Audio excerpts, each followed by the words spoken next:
here, Bruce is here, Marnie's here, Jim's here, God's here. Now can we Now start? can we start? Good one. All right, so that's a reference to Jim Jones, a song on this record. So Bruce, thanks for joining again. We're here to talk about IP 14, No Aggro by Punk Boys, a band that put out multiple records. I've got here, and I think you guys got a couple too, and a CD, 2 CD version. It's a collection of something from all these releases. But today we're here specifically to talk about No Aggro. I love this record, and so we have guests. Jim, did you want to introduce yourself or say hi? Yeah. James Duck here. I was always the main guitar player in the band, and co-songwriter with Marnie and Donald. And we started the band just by making a bunch of noise, and it kind of progressed pretty quickly from there. Yeah. And who's that next to you, Jim? And then this is Marnie Weber, of course. Marnie Weber, I was the bass player. Nice. Yeah. So we got Greg joining here shortly. Hopefully everything goes okay with him joining. So Jim, can you tell us a little bit about the band getting started then? I think you said you've been in band since high school. Yeah, I've actually been in band since I was in the 6th grade. Wow. Yeah, because I grew up in Brazil, and one of the guys came down to Brazil, and his father was Sonny Schuyler. He was a big band singer and a songwriter. He wrote the English lyrics to Bésame Mucho and stuff like that. Yeah. Wow. And he wrote she must be jelly because jam don't shake like that. And like all these weird big band songs and stuff. But his son Paul came down to Brazil, walking around our school. We went to the American school in Brazil. He's walking around school, and he's got this like cheap Teisco Japanese guitar, and he took the Fender logo off his Champ amp and glued it onto the headstock and goes, "Yeah, man, I got a Fender. Yeah, it's cool." Anyway, I started playing drums. I started off as a drummer, and then, oh wow. Yeah, and then when we moved back up to the States, I couldn't bring my drum kit, so I started playing guitar. Easier to transport, right? Yeah. Anyway, and so I moved to downtown LA in 1978 and out of grad school, and immediately met Marnie and Donald, and we all hit it off, and we all started making rackets together. We were all living in studios on 7th and Central above the produce market. And so we it was an interesting place because at night all the truckers would come and deliver the fruit and vegetables, and so the place would just come alive at night. And so we all had studios there, and we started playing music just sporadically. Yeah. And decided we were going to be a band. Music. Yeah, no, it was noise. Yeah, it was noise, but nobody called it noise in those days. Yeah, it was that was pre-noise. Very, very heavily percussive. And we went down to, what was it, Drum City, and we bought all these cardboard drums of different sizes and taped them up and stuck them between two 2x4s and just made a lot of noise. Wow. And then we, then we went down and got Marnie a bass guitar at the pawn shop. Right. Wait, so Marnie, you hadn't played up until this time? I had taken classical lessons and growing up, but I never played bass. So you played guitar. I played guitar. Okay. Some chords and stuff like that, Okay. And then then we kind of just deemed whoever was going to play what. So Gillian, we told she should play drums, but we didn't have drums actually. We had guitars mounted on tripods that they would beat. But the songs on No Aggro and some of the later stuff is very, like as Jim said, it's very percussive.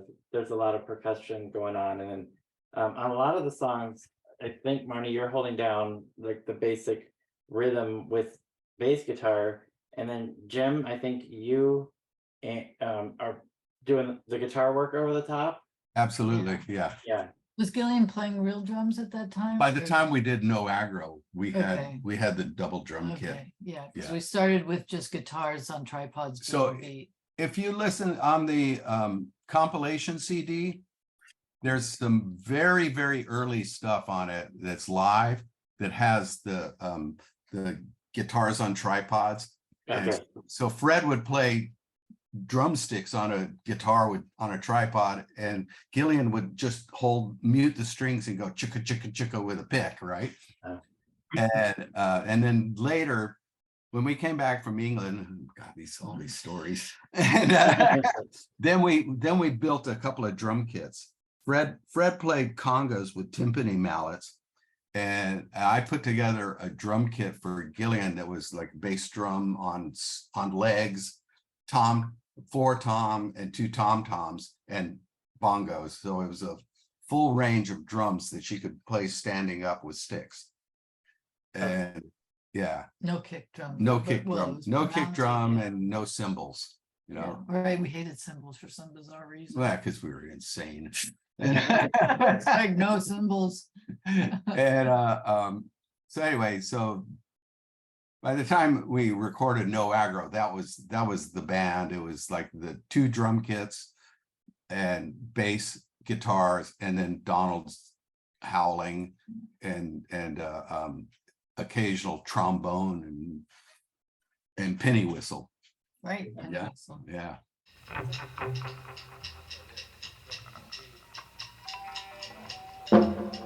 So how did the songs get written? Would you come together? If you read the liner notes on No Aggro, I think it says all songs written by God. Oh, right. That's right. Yeah, they just sort of came. Yeah. Especially weirdly enough, No Aggro was recorded in one take, and we had never played that song before. Yeah. It just sort of came out. It Yeah. was We would really improvise. magical. We would improvise songs in the studio. Yeah, Yeah. No Aggro was one of them. yeah. The Nights Are Young was another one. Right, and I think many of the best songs were Yeah. improv. Yeah, they were improvised right on the spot. Yeah. We recorded them live. Because Yeah. not many people improv in the recording studio because it's so expensive.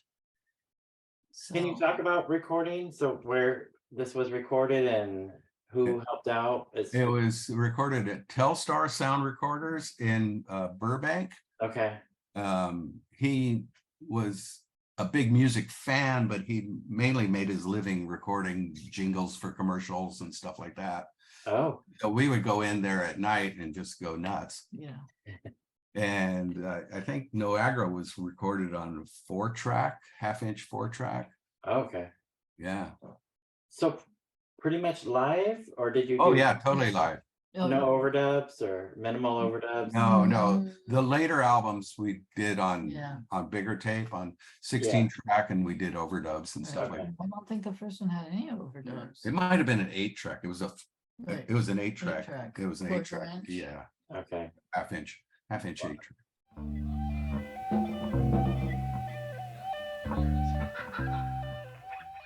So Bruce, how did you come to know Party Boys and to release this record?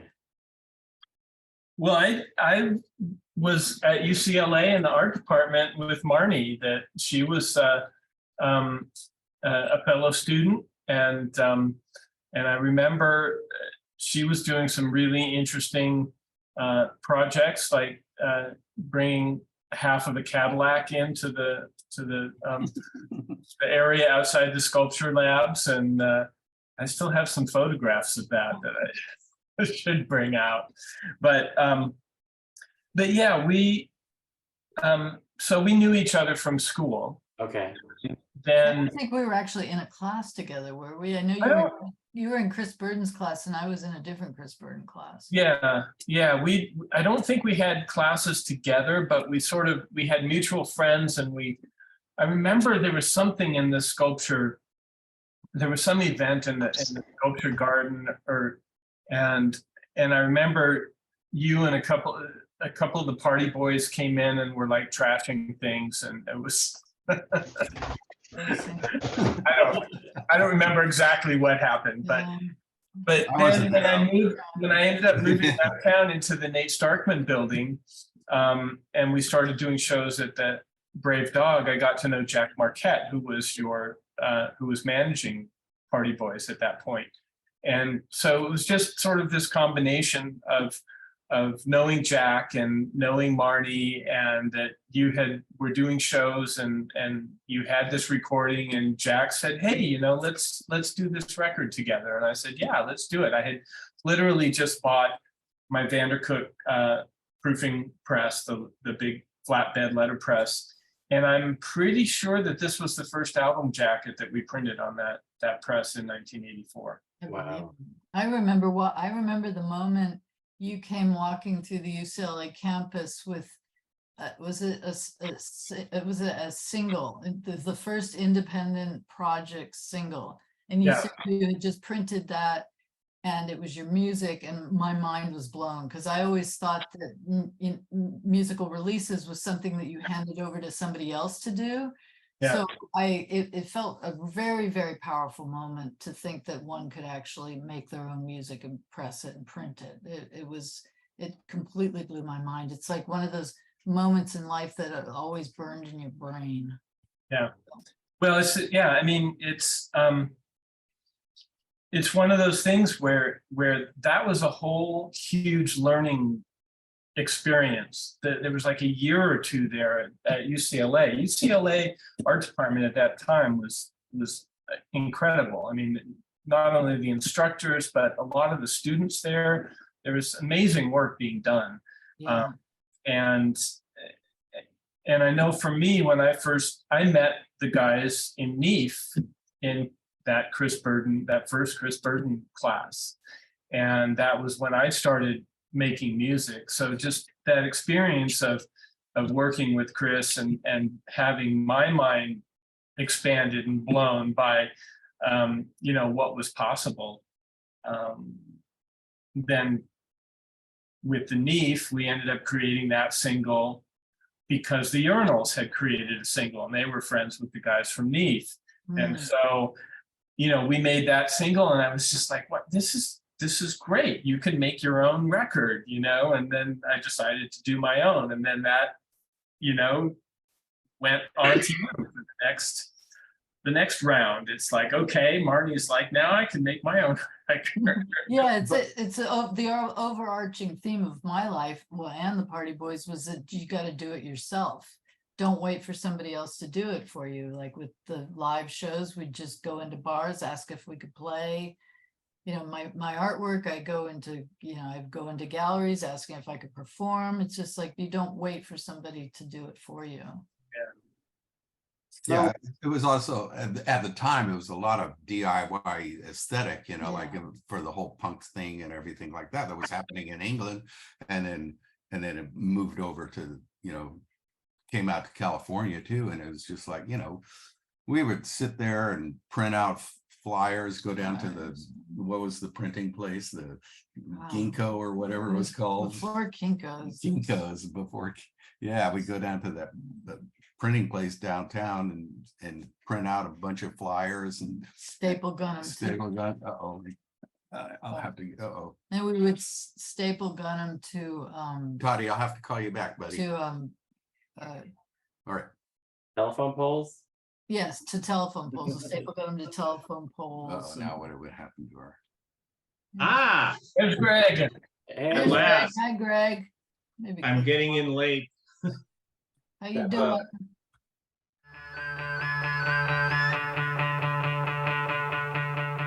So Bruce, you had met Marnie there at UCLA. How did it come to pass where you put out the Party Boys record? Well, like I said, Jack Marquette was in a studio a couple of blocks away from me at the Nate Starkman building, and we got to talking, and he said, hey, we've got this album, it should be on IPR. And I said, well, yeah, this would be a very cool project to work on. So I don't remember a lot of the details about how it all came together at this point, but I remember you wrote me a letter saying you went out to the desert and listened to the album, and you decided it was a good thing to do. Good. That sounds like me, so. I'm so excited. So yeah, I was gonna ask Jim and Marnie, how did you guys feel when I guess Jack had told you, right, that Bruce was interested in putting this out on? I was so excited. It was very exciting. It was it just felt like it was something that needed to be done. Right. You know, because we had the tapes. We made all the tapes on our own and just go, okay, now what do we do with it? Yeah, we really hadn't had a plan, and so it was perfect. And the fact that Bruce was an artist and we could do this special cover, and then I wanted to do like a family portrait for the cover. And we were living downtown, and a lot of up and down Broadway, they had these portrait studios where you could go in with your family and get the photograph taken. And so one day we just got dressed up in our finery and we went down to Broadway and got our portrait taken. And I remember the guy, we kept saying, no, we've got to have the transparency. And he kept trying to give us the prints. And I'm like, no, we want the transparency. So that's, yeah, I think we paid $100 for it or something. Oh yeah. And then we were kind of inspired by that Ella Fitzgerald cover. It's in Louis Armstrong, where there's just the two of them with a brown sort of background. It's when they did a collaboration of just the two of them, and they're just looking straight at the camera, and it's got a sort of a brownish background. I'm sure everybody's familiar with it. No, I'll have to look it up. No. Anyway, well, Yeah. at the time, you and me were looking at it. Oh, thinking yeah. we should do that. Yeah. Yeah, it's family portrait. Nice. Because at this point, we were all living together, so it did feel like a family.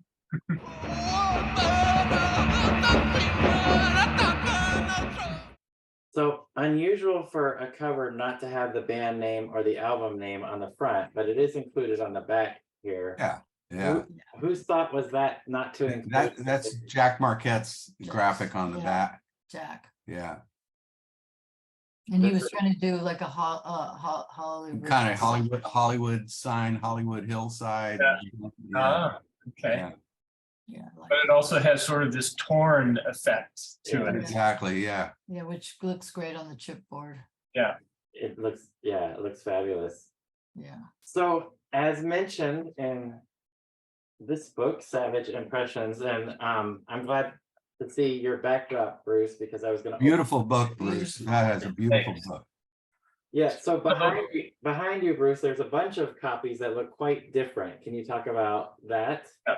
And actually, I think these are the copies that were photographed for the book, because I happen to still have them sitting in a box here in my shop. I haven't put them back in the archives yet. But so this was the second cover that I did that was a full color letterpress printed cover. The first one was the first Community FK album, which had a full color image. And so we had to have the 4-color process printing plates made.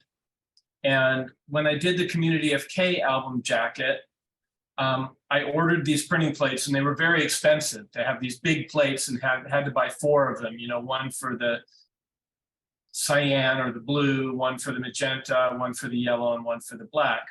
So I got these expensive printing plates back, and I put them on the press, and it turns out they were negative plates, not positive plates. So I had to order a whole nother set of plates, and they were expensive. And I was kind of like, well, what do I do with these? So I just thought, well, the cyan, what would happen if I switched the colors around? So like took the magenta plate and printed it yellow, took the cyan plate and printed it black. So I did some experimenting with those negative Community FK plates just to see what would happen. And the results were really interesting. So when Party Boys came along and they had this full color photograph, I thought, what if we did a whole bunch of different combinations, switching the plates up, switching the colors up on the plates? And so I just settled on, okay, we're going to do 100 different color combinations. There were 2,000 records pressed. So we had 20 of each color combination. But not only were we switching the colors around, but in some cases we were leaving one or two of the colors out. So I had this chart and I was like, you know, what color was going to be what. And I had no idea which ones were going to work out and which ones weren't. And obviously some of them, like yours, is not very colorful. No. It's pretty dark. But and part of that is because, like for instance, the yellow plate in a full color photograph, the yellow is the lightest color and it fills sort of the background. So if you print that yellow plate black, you're going to get a very black looking cover, and that's what you got. So it was an experimental process, and yes, some of them turned out better than others. Some of them are beautiful, but for me, the thing that I thought was the most fascinating part of it, which I didn't even realize was going to happen, is because when you're switching the colors around on those printing plates, it emphasizes certain aspects of the faces. And I realized that the facial expression, it's the same photo, but the facial expressions change from cover to cover. On some of the covers, you guys are looking very peaceful and calm. On other covers, you're looking intense, like you could kill somebody. And I had no idea that was going to happen. And to me, that's the most exciting part of the whole artistic conceptual experiment there. I love this idea. And I'm wondering, like, as a band, what did the Party Boys think of this crazy idea with all these different album covers? What were your thoughts?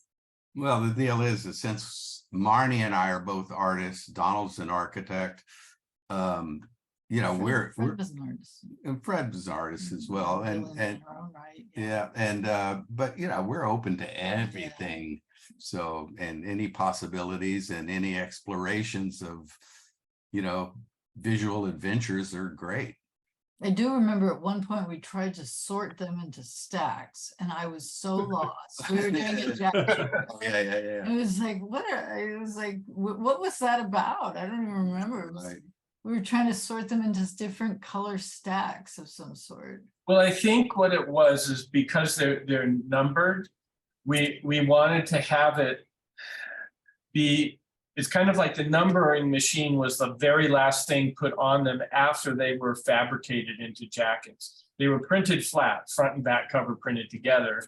And then they went off to be fabricated. And then we had to sort them. I remember, yeah, there's a picture of us, of some of us in Jack's Marquette's loft with piles and stacks. Yeah. And rows and rows of records. Yeah. Getting them ready to run through the press again to be sequentially numbered. That's okay. Now it was like, we just had this image. So does the number sequence correspond to a color combination, or is it random? That I don't remember. It could be that who knows at this point. So did you ever have any specific requests for any covers, or were they just sent out? Where They were just sent out. Yeah, I mean, You get what you get. Yeah. The way Bruce did say ugly cover on some of them, and clean cover, I think, was some of the other ones. right. Have you done a project like that since, Bruce? Like we've done different colored plates, or? Not specifically like that. I've always thought it would be interesting to do another one, but I've never done anything quite like that. Yeah. So Bruce, the covers that are behind you, are those full records or just covers? What do you Those are, right now, they're just covers. I have taken the records out of them. Okay. A lot of the larger pieces that were photographed for the book, I shipped back to P22, the publisher of the book, and they did professional photography of them and then sent them back to me. So I took all the records out of the covers to ship them to them just to save on the weight. Understood.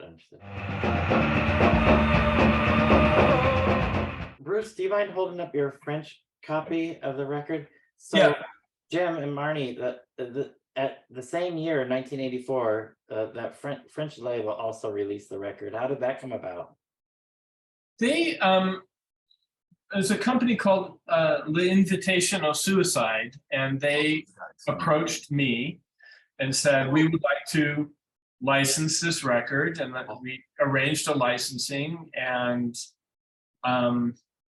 you know, they probably sent us a little bit of money and a contract, and we sent them whatever they needed to make the record. And then I never heard from them again. I never did either. I wrote. They never sent me copies of the record. They, you know. I didn't even know it'd come out, frankly. Yeah, and so, and I never had a copy of the record until like about 2 months ago when I Right. Where'd you find that one? found one online on eBay, and I got it from a Canadian seller who happened to have 3 copies left because he had a record store up in Canada at the time it came out, and he still had them. At the time, I thought, well, maybe the label name was a clue because it was Invitation to Suicide. You Right. sell all your stuff and then And it it just dies. dies. That was pre-eBay, so all I heard was we heard somebody said they were in France and they saw it. Yeah. So Well, it's interesting because this one is the full color picture as it should be, and it's really finely detailed and clean, unlike the letterpress version. maybe So if I'll you really buy it. want to see how nice What do they put on the inner sleeve? Yeah, we should. buy it. backside, there's That backside, Yeah, okay. yeah, look at that picture. That's a later picture. That was out of the LA Weekly. We should- and there's the label. That's it for the label. Yeah. There is an insert, which basically they just kind of copy. Okay, what I had yeah. on the sleeve for IPR release. Wonder how many copies do you know? How many did they make? Yeah, I would think 1,000, but I don't really. Maybe it was 500. I don't know. so Yeah. Doesn't say. I don't think. So the sleeve, like that one, I don't know if you can see that on the IPR also has the lyrics. I think, Bruce, this might be the first IPR release with lyrics printed on it, if I'm not mistaken. I think so. Whose idea was to include the lyrics? weren't that accurate, though. You'll have to ask those band members. I don't remember. Does it have the copyright date on it from 1968 or whatever? I mean, if we were like, Yeah. make It it says 1967 was the copy, Yeah, Okay, yeah. exactly. Yeah. which is odd for when it was recorded, right? Yeah, that was just us being goofy as hell. Yep. We had said, we put that on there and said, this is really gonna throw them. Oh, yeah, it did actually in many Yeah. cases. People still ask about it. Yeah, true. What about the lyrics? Whose idea was to print that? Was that a band decision? Yeah, we went back because we never wrote out any of the lyrics. Yeah, They were all improvised by Donald and whoever else, and so we went back and listened to the record and then wrote down the lyrics the best we could Oh, figure them out. or you what know? we thought he was trying to say, which Yeah. was funny on No Aggro, because we made up. What you got? Yeah, it's a good way of working. Yeah. nice. Wanted to ask you guys about the video. So there's a video for the Ode to Grecian Urn. Yeah. Yeah, which is a fun video of you guys roaming around the city. Is it like a junkyard or where? Yeah. It starts off in the junkyard with Yeah. Downtown, downtown down Mission Street. right. We asked them, can we come in and shoot a rock video? And they said, sure, back in the days before litigation. Yeah. So who actually was there a director? You guys? Yes. Graham Dent. Bruce, do you know Graham Yeah. Dent? It's familiar, definitely. English guy, Graham and Thea Other. Okay. And Yeah, I mean, I might recognize him if I see him. Yeah. So Graham had been working on some Aerosmith videos and stuff, and so Wow. he was a lighting director, and he wanted to break into directing himself. And so he volunteered to direct these videos. He and borrowed equipment. we borrowed equipment and snuck around without permits and shot on the streets of LA in the darkness and stuff like that. And we were naive enough to think they would appear on MTV Yeah, nah. because MTV was so popular then. Brand new too. Yeah, we didn't realize that it was all corporate, Yeah. but it just as well.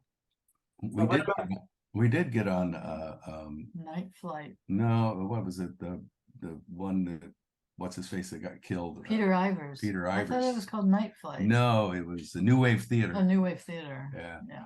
Yeah, we did do a segment on New Wave Theater. That's pretty exciting. Yeah. And that was as close as we got in video world. Yeah. But we did a few videos, as I remember. We did Yeah, two. Okay, two. Did that So- one in the window.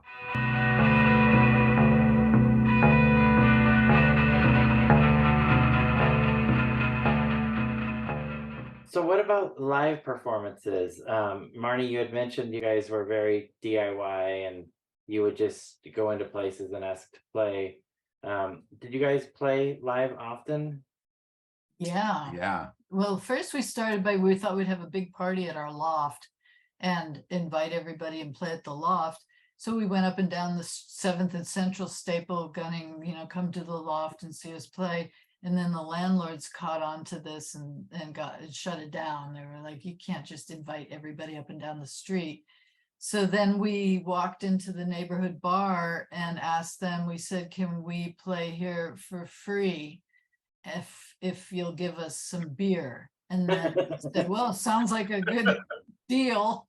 And so the neighborhood bar was called Jacarandas, and it was a trucker bar because the truckers would unload their vegetables and fruits and then want to go have a drink. So there wasn't really a clientele of, some of the art people who lived downtown, which was about 15 to 20 people at that time, would come into the bar.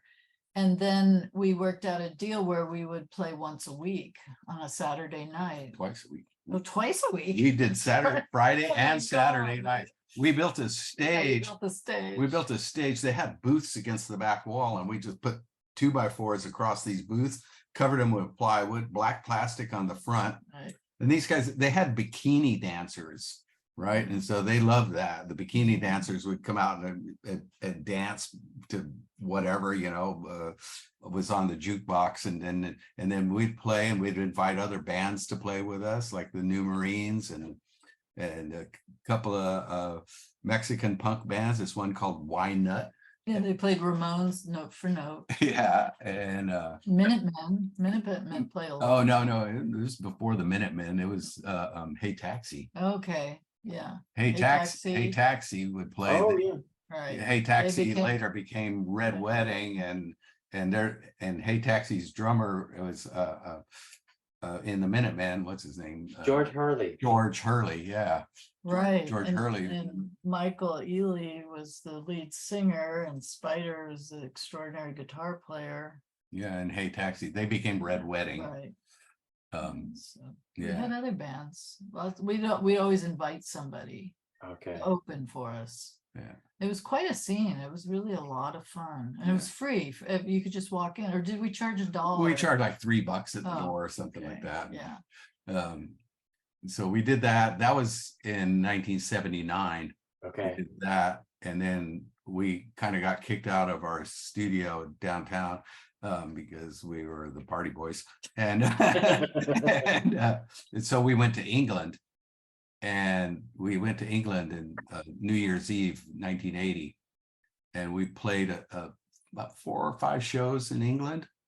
We just were cold called places. We had one official gig at Wolverhampton Polytechnic because a friend of a friend was teaching there, and he got us in to their Wednesday night mid-January student like lounge or whatever it was, and that turned out to be really great.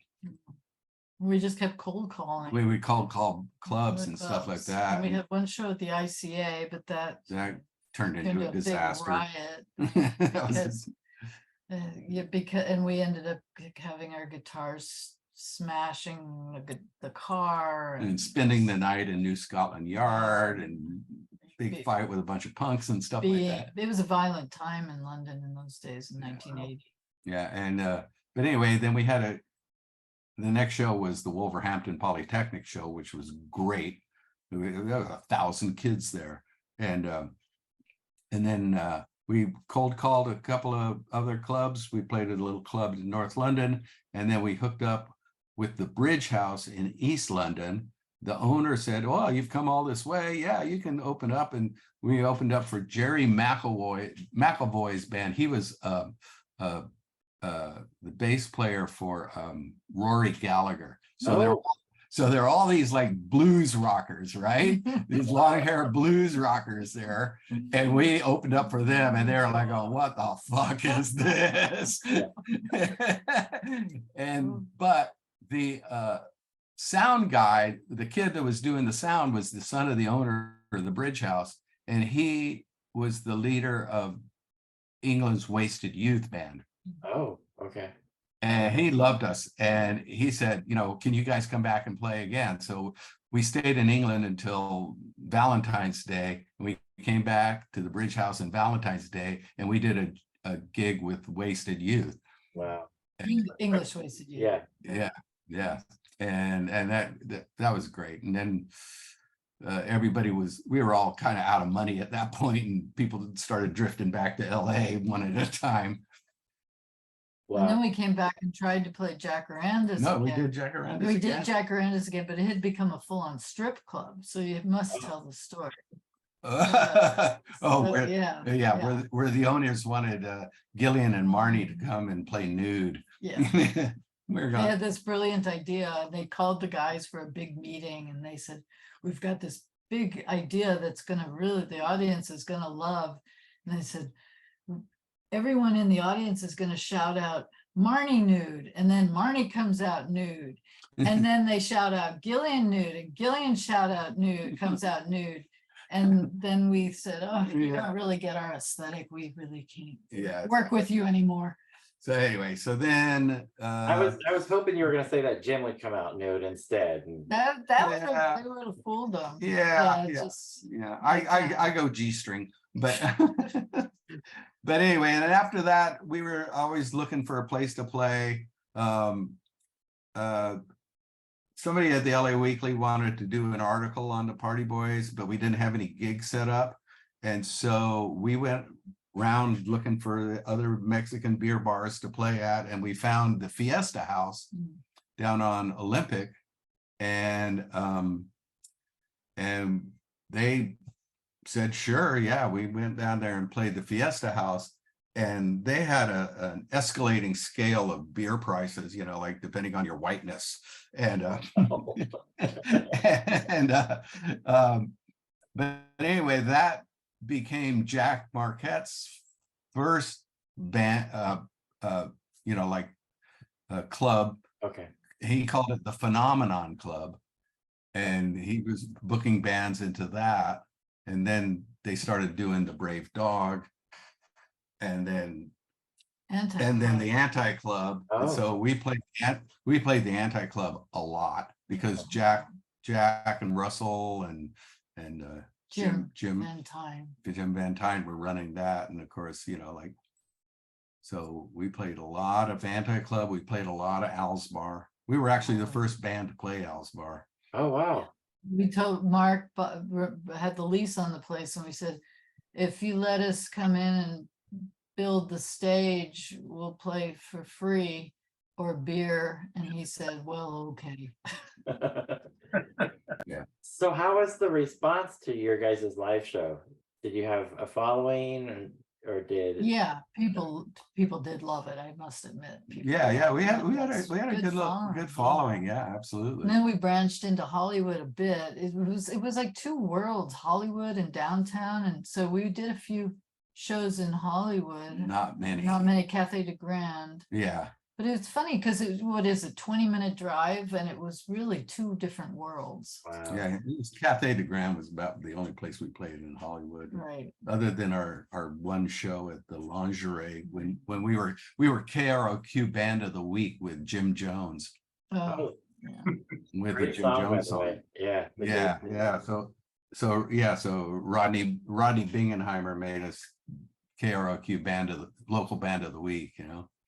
So you guys had mentioned when you went into the studio, it's kind of improv when you were putting the songs together. The first record was definitely, and the subsequent second, we were mostly songs that we had already been playing at live gigs and stuff, Okay.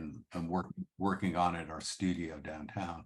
So you didn't do any improv during your live performances. Those were. Oh yeah, oh Oh. yeah, we did. Okay. Yeah, it was mostly improv. Yeah, mostly. There was a lot of you know, just like here I'm looking at Marnie and she's looking at me and we're going, what song are we playing now? Oh, this one, it just goes. Yeah.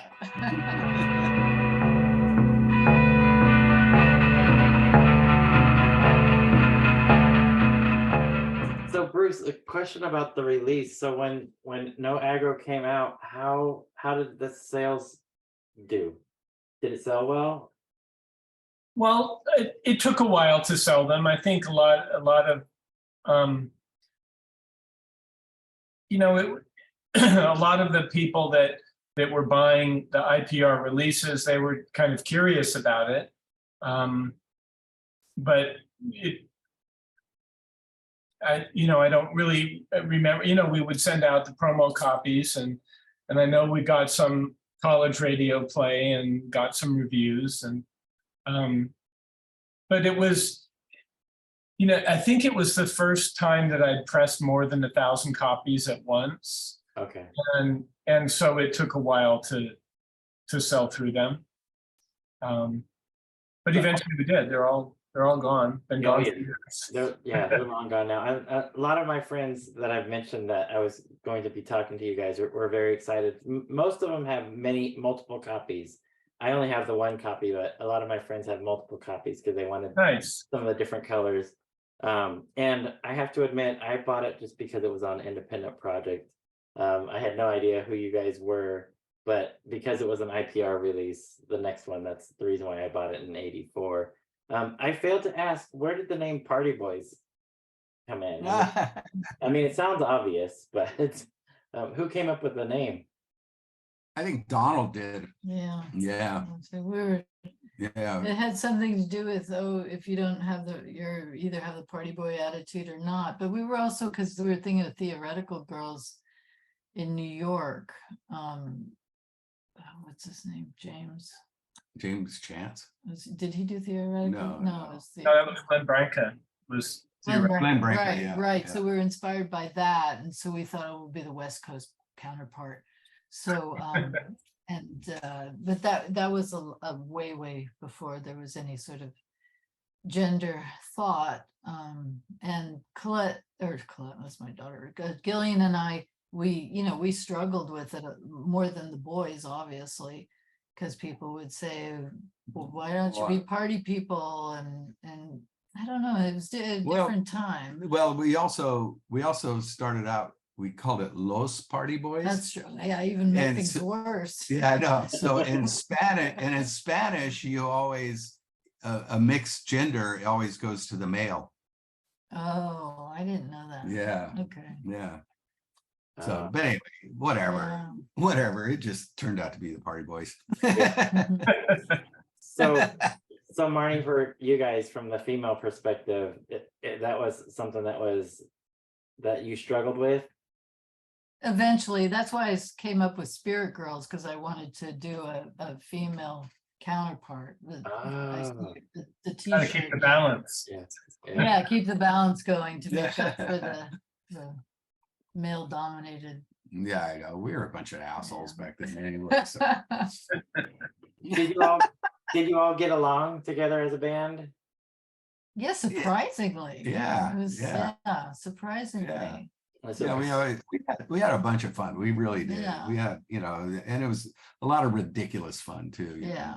I mean, Ridiculous. we had some, like good good fun trips, to Arizona and to New York and stuff like that.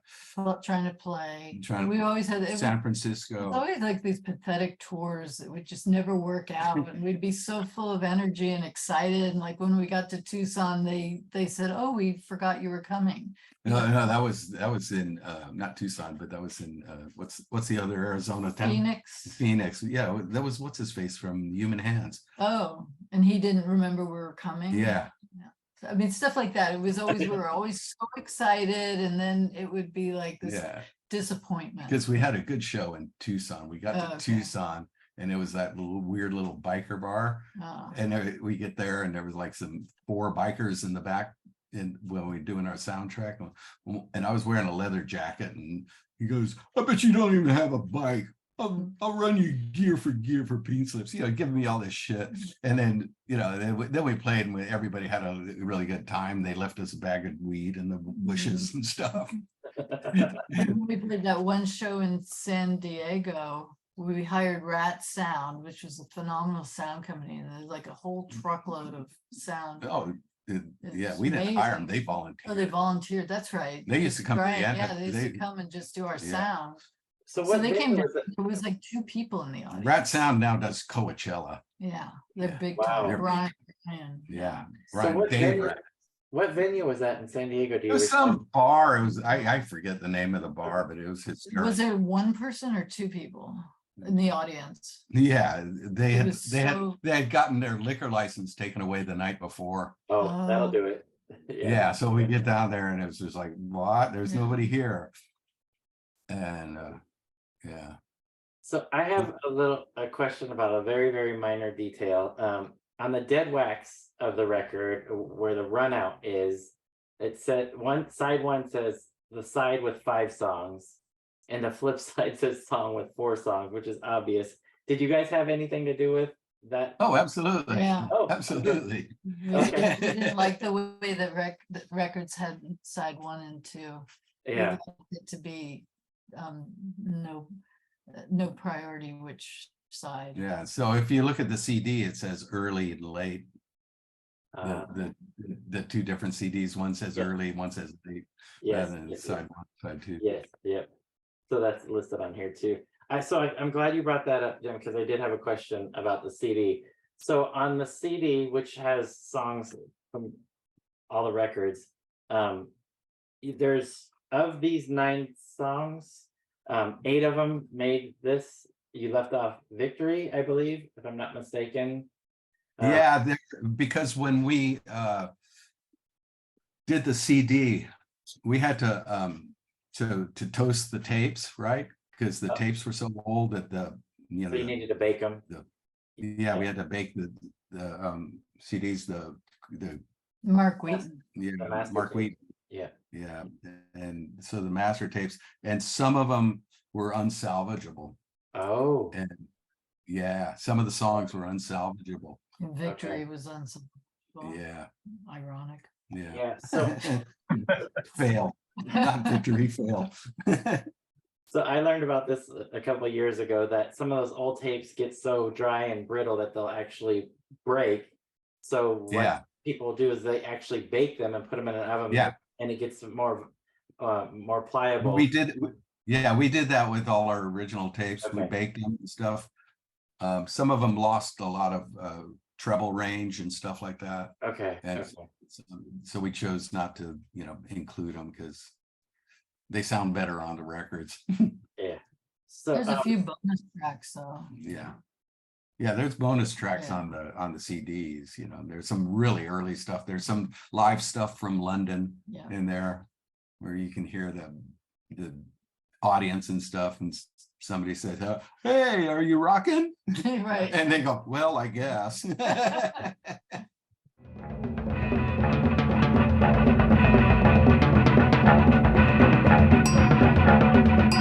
Yeah.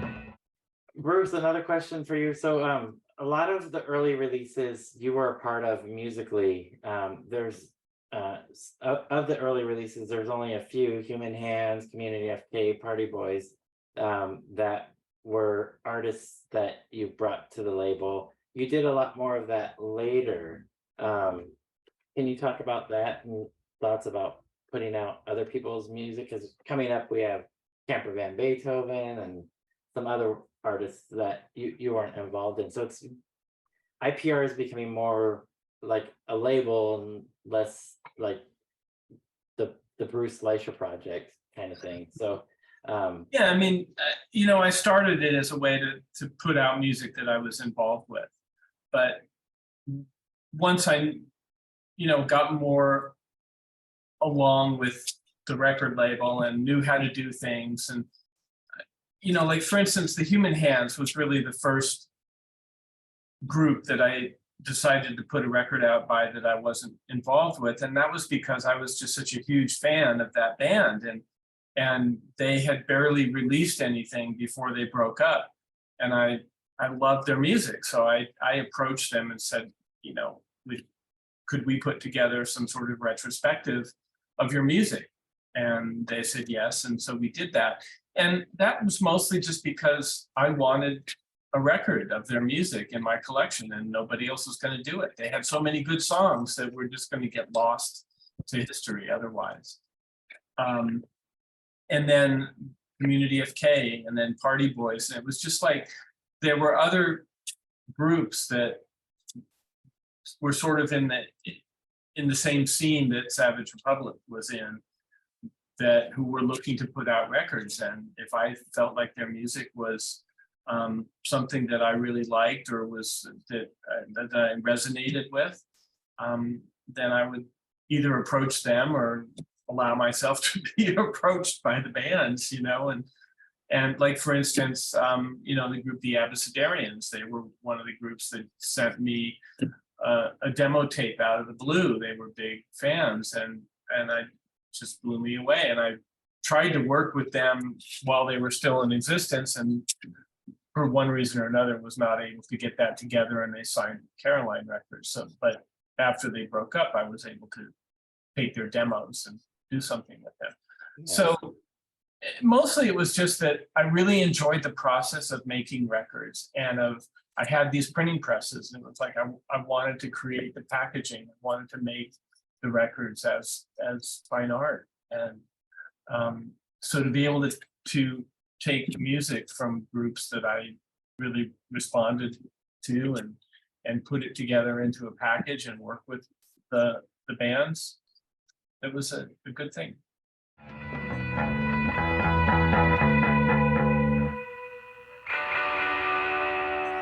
All right, so I have one last question before I let you guys go, and this is for all of you guys. Looking back on No Aggro now, many years later, decades in fact, I love this record, by the way.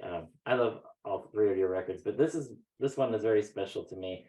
Do you guys have any regrets or anything you would have done differently in releasing No Aggro, looking at it now? Or how do you, what kind of thoughts do you have on it looking back now? Jim, Well, do you mind starting? Yeah, well, I think it's a really good document and a very nice raw document of exactly what we were doing at that time, and I wouldn't change a thing on it.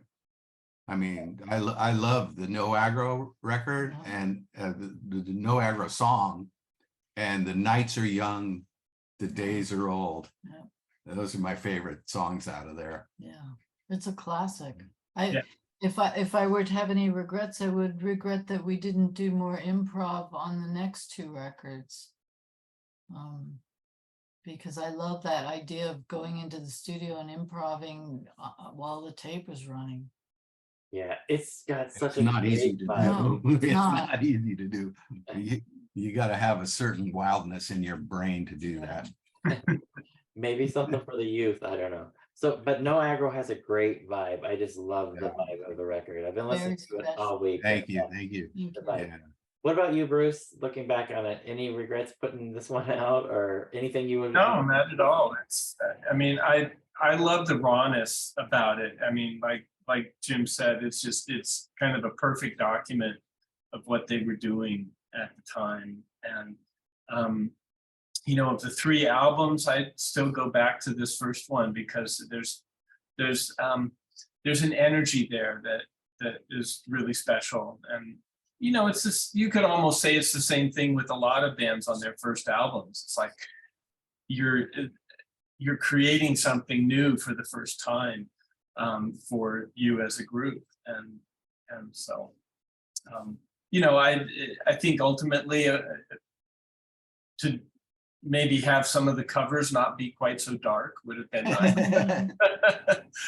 It is what it is, you know. It's I'm happy with it. Very I happy. was gonna ask to Marnie's point earlier about making all these, and you didn't repeat this exact kind of thing. So no regrets on making 100 different versions of the covers. Oh, no, I mean, I still do that in my practice today. When I put out a record, I do 100 different collage covers. So it really stayed with me the rest of my life. It inspired me to treat records as a fine art and to make each one an individual piece of artwork that many people frame. I mean, people framed the No Aggro, they framed my special edition and collage stuff. And so that's what it really taught me, is that record making is an art. I love that. Yeah. Yeah. You know, and it's interesting, you know, like where No Aggro was a lot of improv and stuff like that, and the other two albums, they got technically better, you know, like musically and technically better. Like the Daddyland record was like technically better record than No Aggro, but it just doesn't have the same vibe. It doesn't have, you know, it doesn't have the same energy. Yeah, so the production is better. The cover's worse, but the production. Hey, I did that cover. Hey, that's my cover. Hey, I did that cover. That's a fun cover. I like that. I really. It's ripped off of James Brown at the Yeah. Life of the Apollo. Yeah. And then on the backside, Yeah, I like the back. Daddyland. Yeah, I like the back quite a bit. I wish this would have been the front cover. Yeah, that's true. I never thought of that. All right, I wanted to thank you guys for coming on. Thank you talking both, about this is, and Greg. Yeah, too. this has We been love- fun. This has been fun. Yeah, thank you. it's a great record. I'm glad that you guys put it out, and I'm really glad that you guys decided to put this together as a CD, the only CD of Party Boys, and you can get most of the stuff there. And I'm glad to learn why some songs were left off. I didn't know if that was intentional or Yeah, no, it's just technical. yeah. Well, thank you both for. Thank you. All right, thank you guys. And nice talking to you. And hey, good to see you, Bruce. Yeah, great to see you too. Okay. Thank you guys. Bye. Bye. Bye. All right, so just so